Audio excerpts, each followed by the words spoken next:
Vamos compartilhar a palavra de Deus?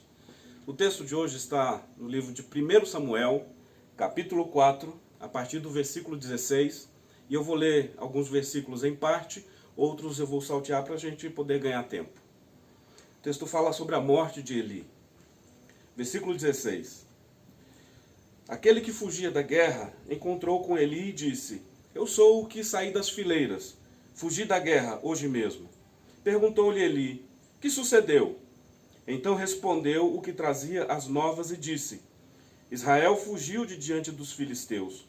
Houve grande morticínio entre o povo, e também os teus 2 filhos, Ofni e Finéias, foram mortos, e a arca de Deus foi tomada. Ao fazer ele menção da arca de Deus, caiu Eli da cadeira para trás, junto ao portão, e quebrou-se-lhe o pescoço, e morreu. Estando sua nora, a mulher de Finéias, grávida, próximo ao portão, ouvindo essas notícias de que a arca de Deus fora tomada, o sogro morreu e o seu marido, encurvou-se e deu à luz. Ao expirar, disseram as mulheres que a assistiam: Não temas, pois tiveste um filho. Ela chamou o menino de Icabod. Amém? Que o Senhor nos abençoe com essa palavra. Esse era o contexto da época. Havia uma guerra, os israelitas estavam guerreando contra os filisteus, e por causa de algumas questões de Israel em relação a Deus, eles também perderam essa guerra. E aquilo que era o maior símbolo da presença de Deus na nação, a arca de Deus, foi levada pelos filisteus. Ao ouvir essas notícias, Eli, o sacerdote que julgava o povo há muitos anos, cai para trás da sua cadeira, quebra o pescoço e morre. A sua nora, que estava grávida, dá à luz aquele momento diante de tão terríveis notícias. E por causa de todo esse contexto de dor, ela chama o garoto, dá-lhe o nome de Icabod, que quer dizer a glória se foi. Nós também vivemos tempos difíceis e muito desafiadores.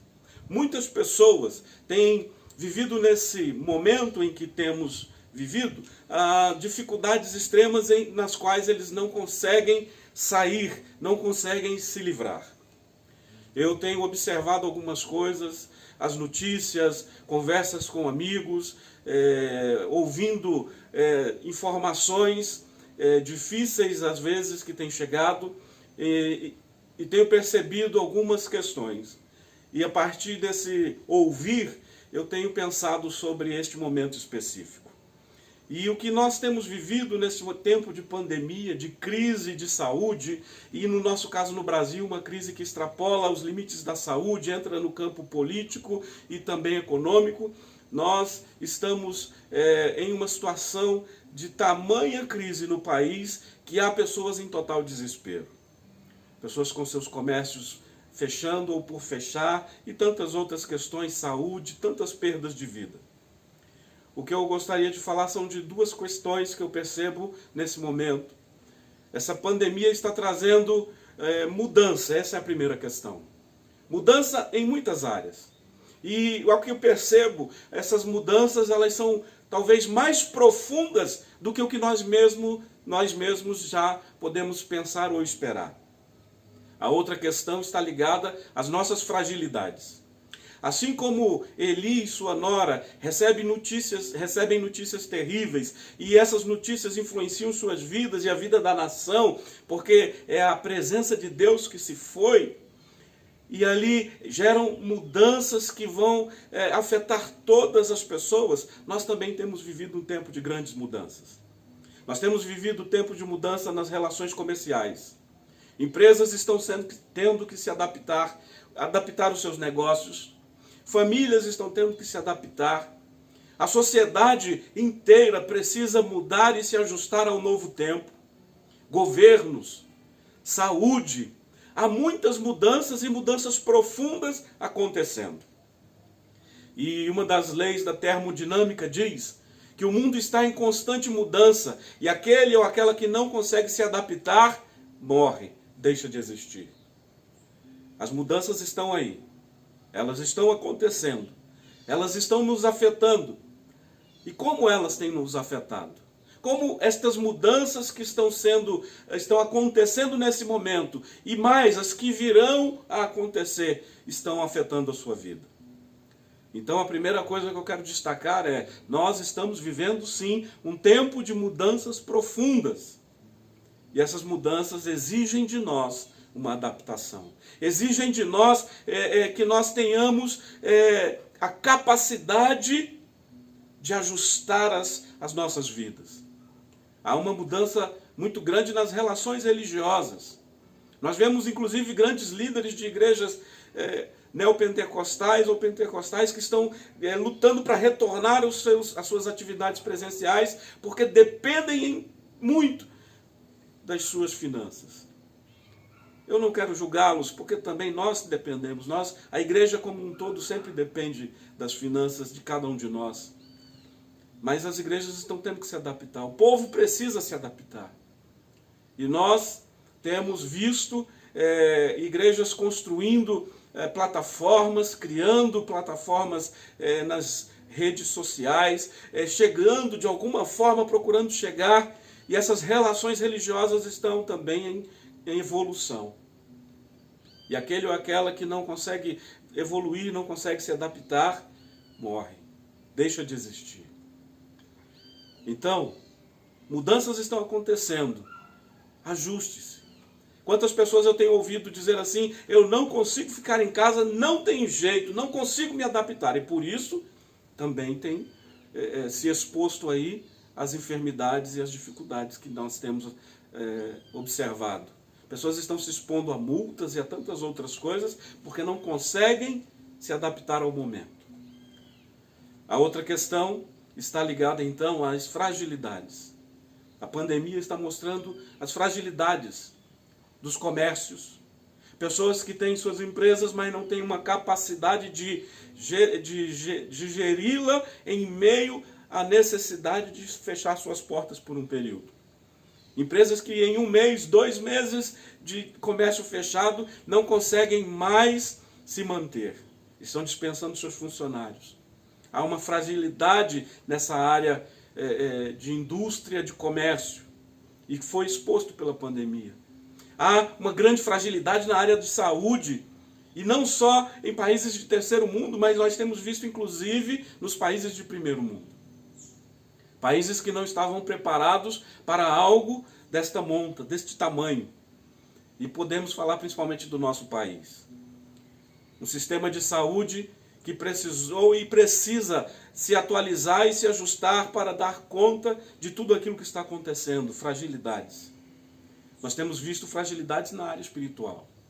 Pessoas que dependiam do templo para se sentirem bem com Deus.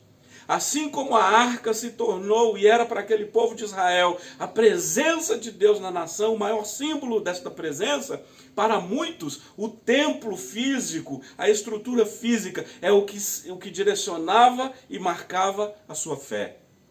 E eu já havia falado na igreja e vinha falando, a igreja não é o templo. Ele é importante, sim, faz parte da estrutura religiosa, sim, mas a igreja somos eu e você. Você é a igreja. E agora, nós temos visto essas fragilidades. Pessoas que eu tenho certeza não retornarão aos templos, porque a sua fé era frágil. Ela estava fundamentada em algo que não era a realidade. Nós temos visto relacionamentos familiares frágeis, expostos por essa pandemia. Eu ouvi esses dias de um pastor dizendo, olha, com 1 mês e meio de templo fechado, a gente não tem a assistência que tínhamos antes às famílias, o que está explodindo de problemas entre casais e divórcios, você não vai acreditar, Neivton. Fragilidades, as pessoas não ficavam juntas por muito tempo e agora os relacionamentos frágeis estão sendo expostos. Eu estou aqui para te dizer que as notícias desse tempo são difíceis, sim. Mas se você tiver uma fé arraigada em Cristo Jesus, se você se lembrar da cruz, se você se manter aos pés da cruz, você vai passar. Você vai superar. A crise vai passar, as dificuldades vão passar e você vai se manter fiel, firme com Deus. Nós precisamos entender que este sim é um tempo difícil, de grandes mudanças acontecendo e de grandes mudanças que virão, de fragilidades expostas. Eli, já na sua fragilidade de idade, ouve aquela notícia terrível, cai, quebra o pescoço e morre. Sua esposa gestante sofre uma angústia tão intensa que dá à luz naquele momento. E a expressão do seu terror é o nome que ela dá ao filho. E acabou. A glória se foi. Como você está nesses dias? Quem você é nesse tempo de crise? E acabou é também a palavra que pode determinar a sua vida? A glória se foi? Ou você é aquele que, como Jesus diz àquela mulher no livro de João, conversando com aquela mulher, ele fala assim, olha, os verdadeiros adoradores adorarão ao Pai em espírito e em verdade. Após ela questionar se era o templo, se era o monte. Jesus ainda hoje renova essa palavra sobre nós. Você é o local da adoração. Você é o altar de adoração e louvor ao nosso Deus. Então, que não seja o tempo do e acabou. Que não seja a glória se foi, mas que seja na sua vida a glória de Deus permanece. Porque Ele está aí contigo. Ele está junto com você. Ele está ouvindo a tua oração. Ele está ouvindo o teu clamor. Ele está o tempo todo nas nossas vidas. Amém? Que Deus te abençoe. Que Deus abençoe a cada um de nós. E que possamos confirmar a cada dia que estamos com a nossa fé fundamentada no Senhor nosso Deus. Pai amado, nós te agradecemos por tudo que o Senhor tem realizado em nossos corações. Nós te louvamos, ó Deus, porque somos a tua igreja. Não nos desesperamos. A glória não se foi porque não podemos ir ao templo e queremos retornar ao templo, mas sabemos, ó Deus, principalmente que nós somos o templo da tua habitação. Então, ó Deus, vem estar conosco.